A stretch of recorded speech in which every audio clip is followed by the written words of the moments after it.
पिछले वीडियो में हमने राज्य की भौगोलिक जो परिस्थिति है उसको आर्थिक परिप्रेक्ष्य में समझने का प्रयास कर रहे थे और हमने ये देखा कि जो हमारे अमेरिकन जितने भी भूगोलवेत्ता हैं वो अमेरिकन भूगोलवेत्ता उनका जो सोचने का तरीका है, जो उनका किसी भी चीज़ को समझने का अपना परसेप्शन है, वो परसेप्शन किस तरह से जैसे महत्वपूर्ण होता है अपने को, उस बात को हमने समझने का प्रयास किया। उसमें हमने देखा कि कई चीज़ें ऐसी थी जिनके कारण से हमको लगा कि अजीब नया सा परसेप्शन हमारे सामने, दुनिया के सामने उन्होंने रखा। और वो जो परसेप्शन था वो ये कि किसी भी चीज़ को जैसे किस तरह से जैसे उसको आर्थिक दृष्टि से कैसे समझा जाए। तो समय के साथ जो परिवर्तन हुआ वो हमारे ध्यान में आया कि एक समय में शक्ति जो युद्ध की में जो शक्ति थे वही लोग दुनिया में पावर थे, लेकिन अब दुनिया भर में ये परिस्थिति में थोड़ा सा परिवर्तन हुआ। और परिवर्तन ये हुआ कि अब शक्ति महत्वपूर्ण है, लेकिन आर्थिक शक्ति और उनके बीच का जो समायोजन है वो सबसे ज़्यादा महत्वपूर्ण है। और वो दुनिया में जिनके पास ये दोनों प्रकार की शक्ति है वो ताकत है। मैं अमेरिका के कुछ उदाहरण आप लोगों को मैं बता रहा था कि भौगोलिक ताकत के रूप में उन्होंने विश्व में कैसे अपने आप को एक जिसको कह सकते हैं कि अपना स्थान बनाया या अपने महत्व को खड़ा किया। तो हमको ध्यान में आता है कि क्योंकि धीरे धीरे विश्व जो है औद्योगिक क्रांति के बाद उद्योग ही जैसे किसी भी राष्ट्र के विकास की धुरी बनते चले गए, इंडस्ट्रियल विकास ही उस राष्ट्र की धुरी बनता चला गया। और जिसको कह सकते हैं कि प्राकृतिक संसाधन जितने भी किसी राष्ट्र के पास थे तो उनका किस तरह से उपयोग कर उन अपने ताकत को कैसे बढ़ाया जाए, ये एक महत्वपूर्ण विषय दुनिया में नया चल पड़ा। और हमने देखा है कि कल तक जिनके यहाँ एक बूंद पानी को भी तरसते थे, विकास नाम की कोई चिड़िया नहीं थी, वहाँ आज दुनिया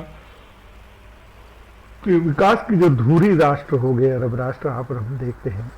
तो अब उनको ध्यान में आता है कि अब शायद जो शक्ति का जो परसेप्शन है, दृष्टिकोण है, वो दृष्टिकोण एकदम बदल गया है। तो वैसे ही अब एक बहुत बड़ी दूसरी चीज़ें भी सामने आने लगी है कि अब ये बात तो तय हो गई कि विश्व अब इतना व्यापक, जैसे पहले भौगोलिक दूरियां थी वो दूरियां अब सिमट के बहुत छोटी सी चीज़ों में बदल गई हैं।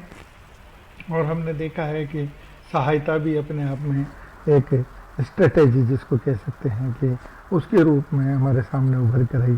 पिछले दिनों आप लोगों ने देखा होगा कि जैसे जो शक्तिशाली राष्ट्र हैं या जिनके पास जो संसाधन अधिकता से है, उन संसाधनों का उपयोग राजनीतिक दृष्टि से व्यक्ति कैसे करता है कि जिसको मैं सहायता दे रहा हूँ उसका समर्थन मुझे चाहिए।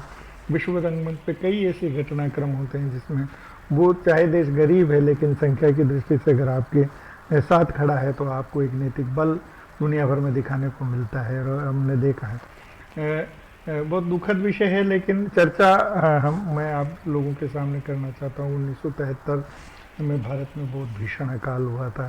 तब देश की प्रधानमंत्री श्रीमती गांधी हुआ करती थी, तो उन्होंने एक सहायता का विषय अमेरिका के सामने रखा, तो उन्होंने उस बात को माना। आप लोगों को ध्यान में होगा कि दुनिया का सबसे ज़्यादा जो गेहूँ या खाद्यान्न उत्पादन वाला देश है वो अमेरिका है। तो उनकी स्ट्रेटेजी ये थी कि हमको भारत को अनाज तो देना है, लेकिन उसके बदले में उन्होंने कई सारी संधियों पर भारत से हस्ताक्षर कराए, क्योंकि आपकी मजबूरी है, कहते हैं ना हमारे यहाँ आम भाषा में कि जो लेने वाला है उसका हाथ नीचा है और जो देने वाला है उसका हाथ ऊपर है।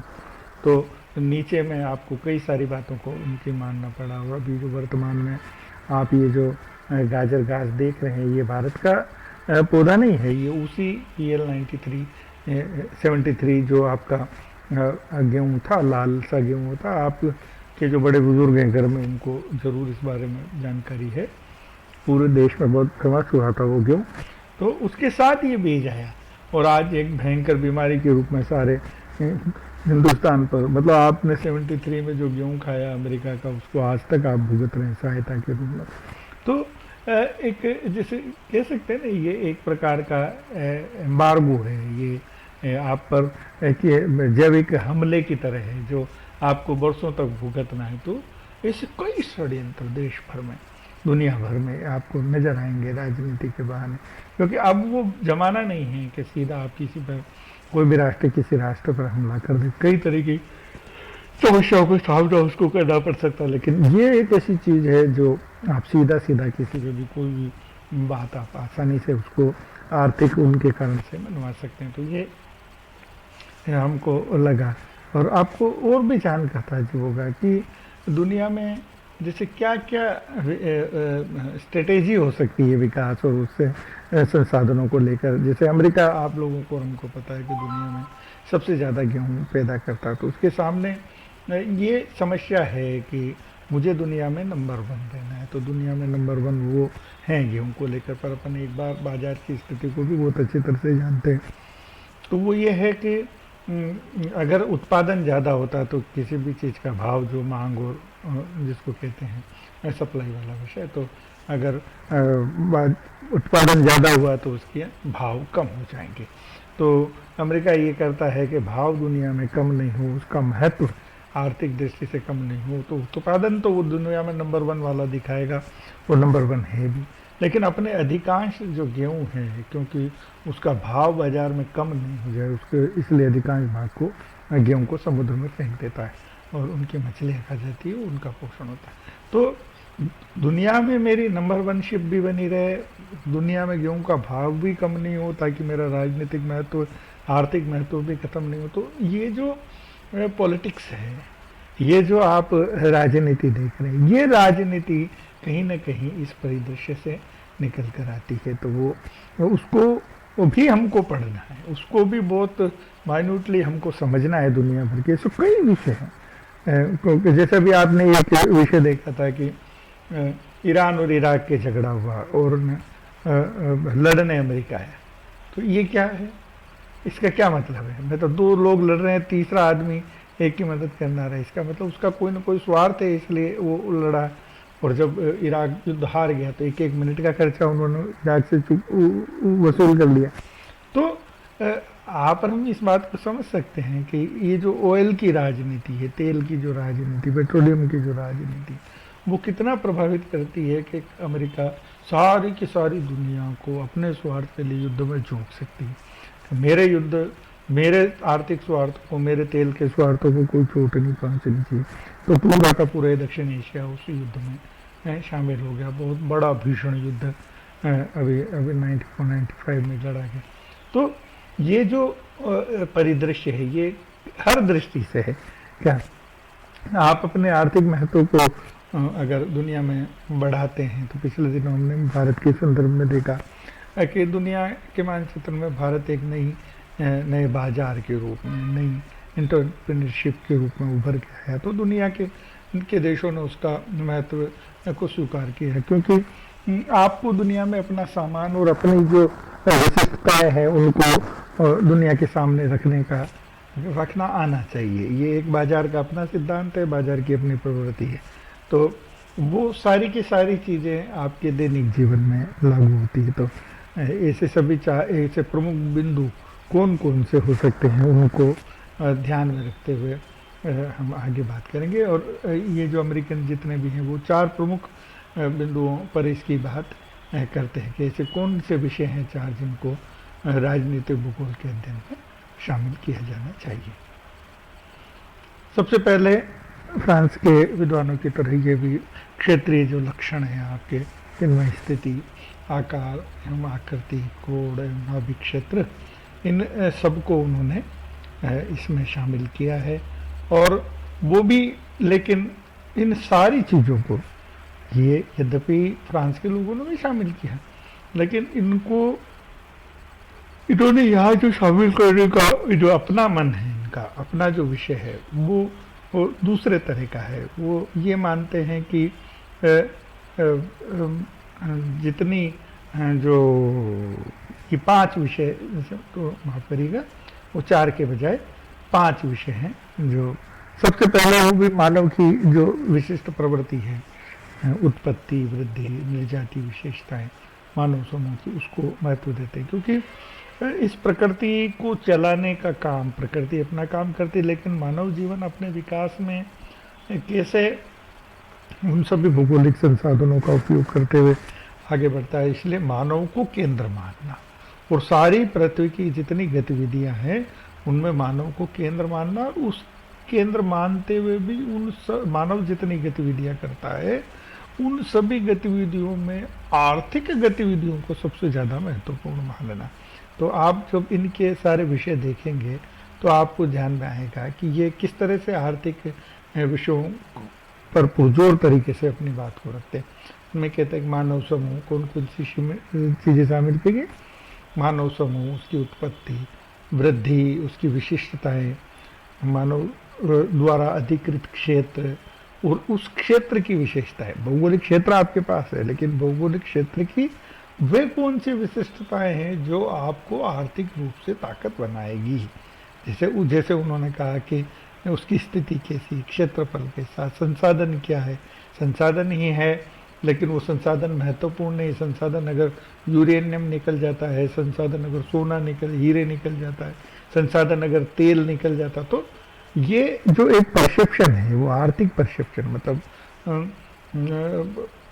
आपके हर देश के पास अपना भौगोलिक क्षेत्र है, या आप हम सब जानते हैं, लेकिन उस भौगोलिक क्षेत्र में संसाधन कौन से निकलते हैं वो सबसे महत्वपूर्ण। जैसे आपके पास खेत है साहब, पर खेत में पानी नहीं, इसलिए खाली मक्की होती है तो उस खेत का क्या महत्व है। अगर पानी होता है, बाजार निकट होता है, तो आप उसमें बहुत सारी चीज़ें, तो आपकी उस खेत का महत्व बढ़ जाता है। वरना आप देखते हैं हमारे रेगिस्तानी क्षेत्र में या दूसरे ग्रामीण क्षेत्र में बहुत सारी जमीन है लोगों के पास पड़ी है, बरसों से कोई खेती नहीं करता। उसी के बजाय गंगा का बेसिन है, ये पंजाब हरियाणा में, जहाँ 1 इंच जमीन भी आपको फालतू नहीं मिलेगी। तो ये संसाधनों की उपयोग का एक परिस्थिति है। अब इसी के उपयोग करते तो अमेरिका जैसे राष्ट्रों में यहाँ भी कोयला निकलता, हमारे यहाँ भी कोयला निकलता, वहाँ कोयला निकलता तो एक कोयले के छोटे से पार्ट को भी व्यस्त नहीं जाने देते, नदी में नहीं गिरने देंगे, पानी में नहीं गिरने देंगे। और हमारे यहाँ ओपन माइनिंग होती, और ओपन माइनिंग का ये मतलब है कि ये बरसात के जो 3-4 महीने हैं वो पूरा पानी से भरा रहता है, वहाँ किसी प्रकार की खेती नहीं होती, माइनिंग नहीं होती है, माइनिंग नहीं होती, पानी भरा रहता है, तो बहुत सारा कोयला खराब भी हो जाता है पानी में गलने के कारण, तो उसकी वो ताकत भी चली जाती। तो ऐसे आप कितना उपयोग कर पा रहे हैं, ये सबसे। अभी जैसे हमारा भारत का दक्षिण जो समुद्री तट है, हमारा जो भाग है, वहाँ हमने पिछले दिनों में ऑयल खोजा, लेकिन अभी हमारे पास वो टेक्नोलॉजी नहीं है कि हम और खोज के उसको और तेल को निकाल सके। तो अब संसाधन है लेकिन टेक्नोलॉजी नहीं है, ये भी एक विडंबना है। तो आपको अगर ताकत बनना है तो उस तेल का उपयोग, उस तेल को खोजें, उस तेल को बाहर निकालें, दुनिया भर के मार्केट में अपने विषय को अपना पक्ष रखें, फिर वो बहुत सारी चीज़ें होती हैं। अभी जैसे तेल की बात आती तो तेल दुनिया भर के सब राष्ट्र निकालते, पर अगर आपने तेल ज़्यादा निकाल दिया तो उसका भाव कम हो जाएगा। इसलिए एक ओपेक ऐसा तेल उत्पादक देशों का संगठन बना है जो ये नियंत्रित करता है कि कितना तेल निकालना और कितना नहीं निकालना। इसके पीछे सिर्फ एक ही एक कारण है कि अगर मार्केट में ज़्यादा तेल आया तो उसका भाव कम हो जाएगा, भाव कम होते से ये जो अमेरिका जैसे देश है, इनकी जो इकोनॉमी है वो ढह जाएगी। तो अब आप देखिएगा कि एक छोटी सी चीज़ आपकी पूरी विश्व के परिदृश्य को कैसे बदल देती है, विश्व के सारे सिनेरियो को कैसे बदल देती है। तो ये बहुत सारी चीज़ें उस फिर इन्होंने कहा कि उस क्षेत्र का विस्तार कैसा है। विस्तार, अगर आपके पास संसाधन है, अंटार्कटिका पर है, दुनिया के सबसे बड़े कोयले के भंडार अंटार्कटिका पे पाए जाते हैं। वो अंटार्कटिका पे जाना, उनको खोजना, उनकी कोस्ट, उनको बाहर निकालना, कितनी कोस्ट बढ़ जाएगी, बजाय और कहीं खोदने के। तो इसका ये है कि भाई ये बात जरूर है कि दुनिया में जब सब जगह खत्म हो जाएगा तो शायद अंटार्कटिका में भी निकाला जाने लगेगा, लेकिन वर्तमान में जब दूसरे विकल्प आपके पास मौजूद है, वो सस्ते विकल्प है, तो वहाँ खोजा जाएगा, वहाँ निकाला जाएगा। तो ये है एक मतलब जिसको अपन समझ सकते हैं। उसको ये जो संसाधन है उनकी दिशाएं क्या है, उनका विस्तार, ऐतिहासिक चरण क्या, मानव का भी हो सकता है, और उन संसाधनों के विकास या राष्ट्र के विकास की ये बात भी हो सकती है। तो ऐसे कई विषय हैं जो मानव से संबंधित है, वो आपको कहीं ना कहीं मानव राजनीतिक भूगोल में मानव राजनीति के बीच का जो सामंजस्य संयोजन है, उसको आपको इस तरह से भी देखने का एक प्रशिक्षण अमेरिकन ने दुनिया के सामने रखा कि राजनीतिक भूगोल को पढ़ना है तो इस दृष्टि से हमको पढ़ना पड़ेगा। तो अगला विषय हम अगले वीडियो में लेंगे। धन्यवाद।